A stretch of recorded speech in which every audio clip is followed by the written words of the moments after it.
Bonjour à toutes et tous, je m'appelle Carline et je suis aujourd'hui avec Chiara, Léon, Sacha, Billy, mais aussi avec Madame Pauline Milot, chargée de mission RSE et innovation chez Engie France Renouvelable, spécialisée sur les enjeux biodiversité et climat. On va lui poser toutes les questions qui nous démangent sur l'énergie et la biodiversité. Pour commencer, je voudrais d'abord poser une question aux ados. C'est quoi la biodiversité, selon vous? c'est un rapport avec les animaux, le cycle de la nature. Pour moi, la biodiversité, c'est les différentes espèces qui existent sur Terre. Pour moi, c'est la nature et ce qui l'englobe. moi c'est un peu tout ce qui va regrouper l'être vivant. C'est super en fait à vous tous, vous avez chacun une petite brique de ce qu'est la biodiversité.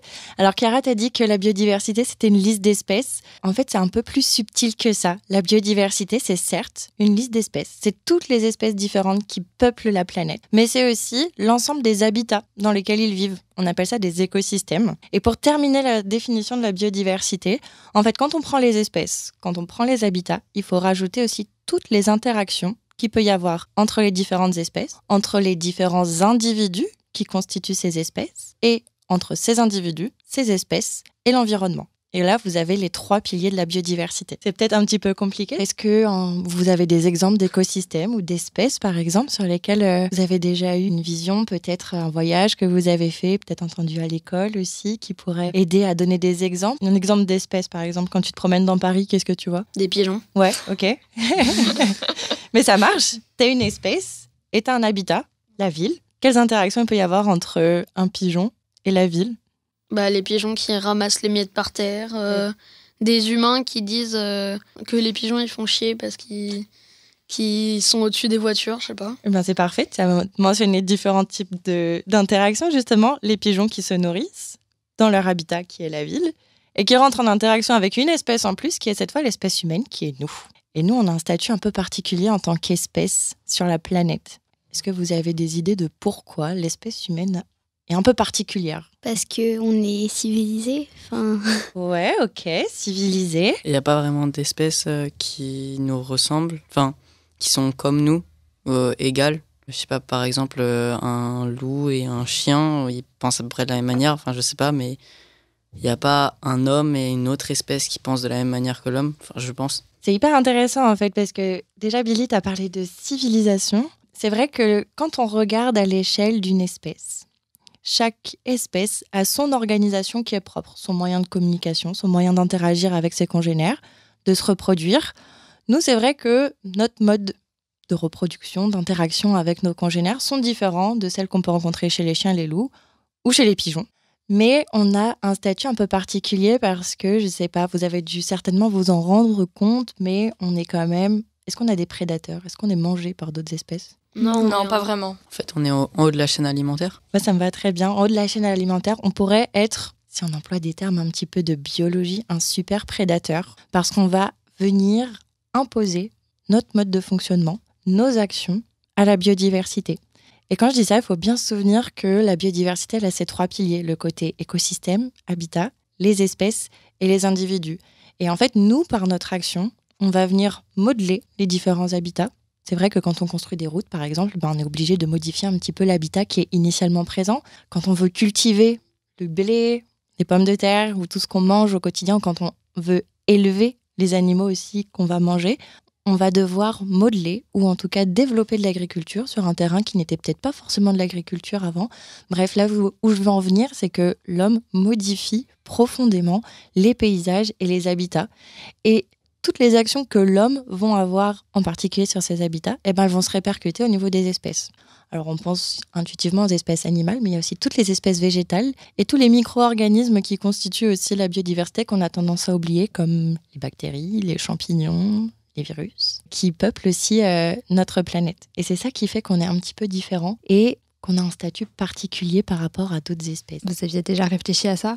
À votre place d'humain par rapport aux animaux dans la nature? Oui, on est un peu, je dirais, plus évolué. On a des pensées et des technologies complètement supérieures à celles des animaux qui sont, elles, presque inexistantes. Si je peux me permettre, elles sont pas inexistantes, elles sont différentes. Parce qu'au final, tu peux retrouver plein d'exemples dans la nature d'animaux ou d'oiseaux, en l'occurrence, qui utilisent des outils pour pouvoir eux-mêmes se nourrir. Le premier exemple qui me vient en tête, parce que je suis vraiment une passionnée d'oiseaux, il y a un vautour, son petit nom c'est le vautour percnoptère. C'est un vautour qui vit en Égypte. Et lui, en fait, sa particularité, c'est par exemple qu'il va prendre des cailloux, il va vraiment venir sélectionner un caillou pour pouvoir le jeter sur des œufs d'autres espèces pour pouvoir manger les œufs. Ou alors, il va jeter des cailloux sur ses proies pour pouvoir les manger. Et en fait, dans le monde vivant, on a plein d'exemples comme ça qui montrent que les espèces utilisent aussi des technologies, alors certes beaucoup moins poussées que nous, mais qui utilisent aussi des outils pour pouvoir se nourrir, se déplacer, se reproduire et évoluer. Mais après, nous, on a quand même développé des machines et du coup, quand on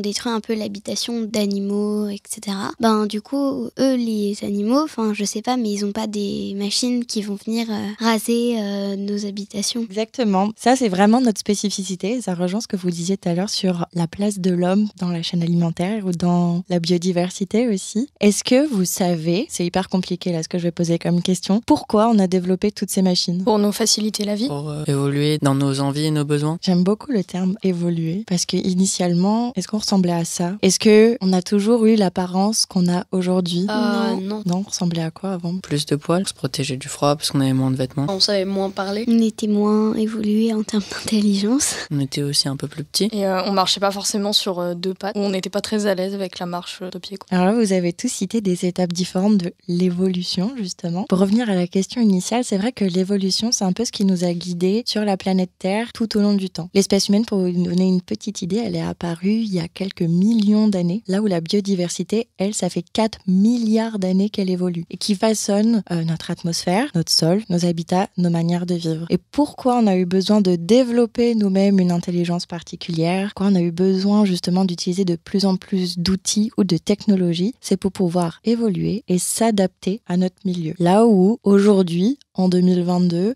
au final, on va plutôt demander, et quand je dis ça, c'est avec des grosses guillemets, aux espèces qui sont présentes sur la planète de devoir s'adapter à leur environnement d'aujourd'hui parce qu'on l'a tellement modifié, on a tellement agi sur l'environnement. L'espèce humaine, du coup, a une empreinte tellement forte sur le climat et sur la biodiversité qu'aujourd'hui, on arrive à un stade où on parle de crise biologique parce que, en fait, l'homme, par son action, menace profondément la biodiversité. Et là où nous, on a réussi à développer des outils et à évoluer pour s'adapter, pour faire que notre propre espèce puisse perdurer dans le temps, là maintenant c'est d'autres espèces qui sont malheureusement pas dans les mêmes capacités que nous pour perdurer et pour évoluer et pour se maintenir. Et en fait c'est un petit peu là-dessus aussi que j'aimerais un peu attirer votre attention, c'est le fait que oui, on a toujours agi de manière à ce qu'on soit un petit peu auto-centré, c'est-à-dire on a pensé à nous, quand je dis nous c'est notre société, nous humains. Maintenant aujourd'hui c'est vrai qu'on pourrait éventuellement penser aux autres espèces pour les préserver, pour les protéger. Vous avez déjà entendu parler d'espèces protégées par exemple ?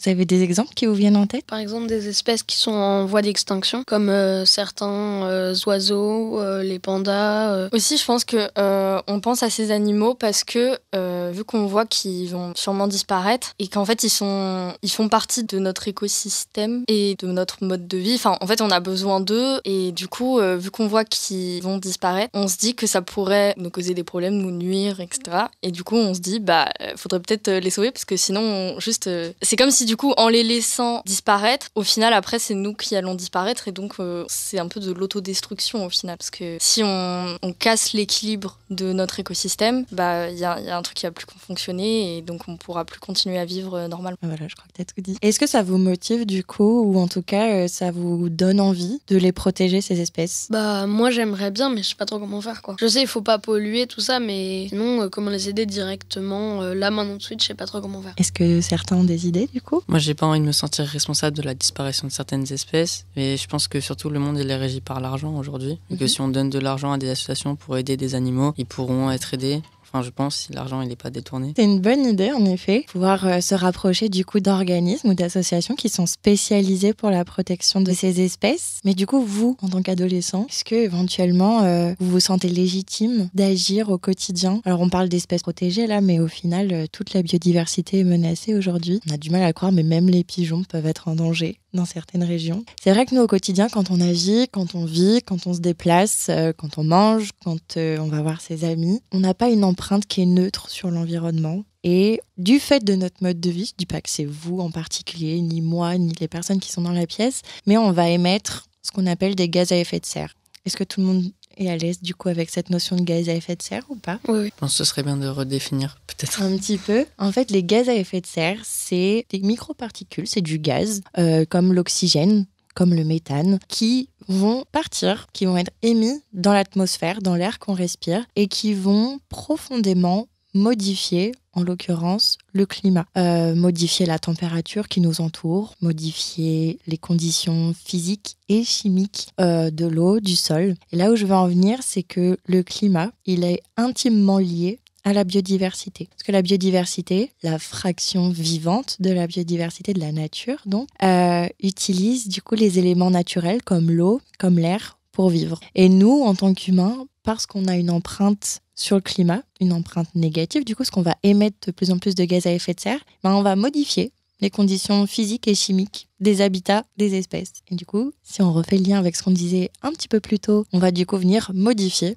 l'habitat de ces espèces. Donc du coup, si on réfléchit à l'envers, si on évite d'émettre des gaz à effet de serre, du coup, on protège les espèces menacées par la pollution. Et aussi nos hivers, parce que bientôt, il fera chaud en hiver. Cette année, j'ai trouvé qu'il faisait aussi chaud, plus chaud que les périodes d'avant, et qu'il neigeait moins, et qu'on avait moins cette sensation que l'hiver, il fait froid à cause du réchauffement climatique. Et du coup, ça peut menacer des espèces qui vivent dans ces climats-là. Comme par exemple, des lapins qui habitent dans les montagnes. Ils vont devoir complètement revoir leur mode de vie à cause de nous, donc c'est un peu embêtant. L'ours blanc aussi, les animaux qui habitent en Atlantique, vu que la glace elle fond. Et aussi une question de cycle. La Terre, elle est froide un moment, puis elle est chaude, et puis elle redevient froide. Et nous, on accélère le réchauffement climatique, mais de toute manière, ce serait aussi réchauffé dans tous les cas. Oui, ça se serait réchauffé exactement dans tous les cas, mais peut-être un petit peu moins vite que si nous n'avions pas été là. Et au final, c'est nous qui venons un petit peu perturber le cycle de la Terre, justement, dans sa rotation autour du Soleil, et qui, du coup, modifions, comme vous l'avez super bien dit, les saisons, et du coup, les cycles biologiques des différentes espèces. Par exemple, il y a certaines espèces d'oiseaux, comme les hivers sont trop froids ou les étés trop chauds, qui vont décider de se reproduire plus tôt dans l'année pour avoir leurs petits plus vite et pour éviter que leurs petits, donc leur descendance, soient impactés par ces changements de température. Et en fait, quand on réfléchit du coup, non plus à l'échelle d'une seule espèce, mais au niveau de la chaîne alimentaire, le fait d'avoir des proies ou des prédateurs qui modifient leur cycle, ça va modifier tout l'équilibre d'un écosystème et d'un habitat. Et on va retrouver du coup ce que tu disais, Chiara, sur les dynamiques, la destruction et les modifications écosystémiques. En marchant, on ne produit pas d'énergie nocive pour la planète, mais en achetant les vêtements qu'on porte quand on marche, là on produit de l'énergie nocive, c'est ça? Oui, dans un sens. Sans vouloir rentrer dans des détails un petit peu ennuyants et trop compliqués, c'est vrai que le fait d'acheter et de consommer des biens matériels, ça va avoir une répercussion négative et ça va produire en l'occurrence des gaz à effet de serre. Parce que du coup nos vêtements ils tombent pas du ciel, ils vont sortir des usines qui sont pas toujours des usines qu'on trouve en France, qui vont du coup devoir emprunter des bateaux ou des avions pour être rapatriés en France, puis commercialisés. Tu vas peut-être utiliser ta voiture pour aller acheter tes vêtements.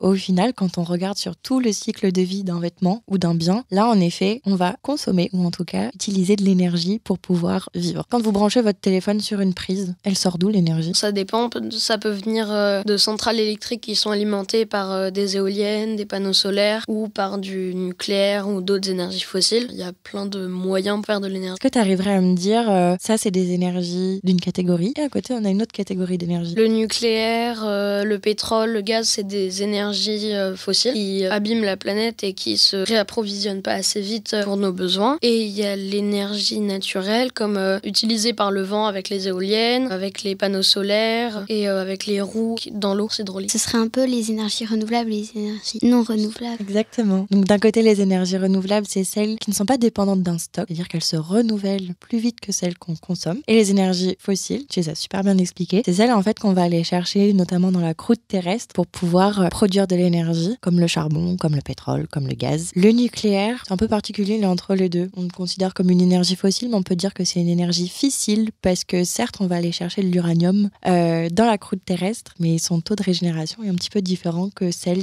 du charbon, que celle du pétrole. Et surtout, nous, quand on utilise le nucléaire pour produire de l'énergie, les conséquences sur l'environnement évidemment ne sont pas exactement les mêmes que celles qu'on peut voir via le charbon, via le pétrole. Mais elles sont quand même également différentes de celles qu'on peut voir dans les énergies renouvelables. Du coup, j'ai peut-être commencé à vous mettre sur la piste de quelque chose. Quel impact sur la biodiversité ces différentes énergies peuvent avoir? En positif ou en négatif? Pas de connotation. Par exemple, quand on puise dans les ressources de la Terre, ça peut abîmer la Terre et du coup nuire à l'écosystème. Alors que quand on utilise des énergies comme le vent, ça va jamais nuire. Il n'y a pas un oiseau qui va se dire oh tiens j'ai moins de vent parce que c'est pas possible. Donc peut-être que les énergies renouvelables, faut les privilégier par rapport aux énergies fossiles parce que ça nuit pas à l'environnement et du coup l'électricité ou tout ça c'est moins grave de l'utiliser. Après le problème c'est que quand tu utilises l'énergie du vent, tu l'utilises pour produire de l'électricité et l'électricité c'est pas vraiment une énergie renouvelable puisque ça produit des déchets qui abîment justement la planète. Alors cette notion de déchets, quand on regarde l'énergie qu'on produit, est-ce que tu as une idée de concrètement un déchet énergétique c'est quoi? Pour moi j'ai l'idée de l'électricité, par exemple dans les batteries de voitures ou les déchets des centrales nucléaires, c'est des choses qu'on peut plus recharger, qui sont vides, comme les piles aussi par exemple, et il y a des matériaux dedans qu'on peut pas détruire ou je sais pas, et donc ils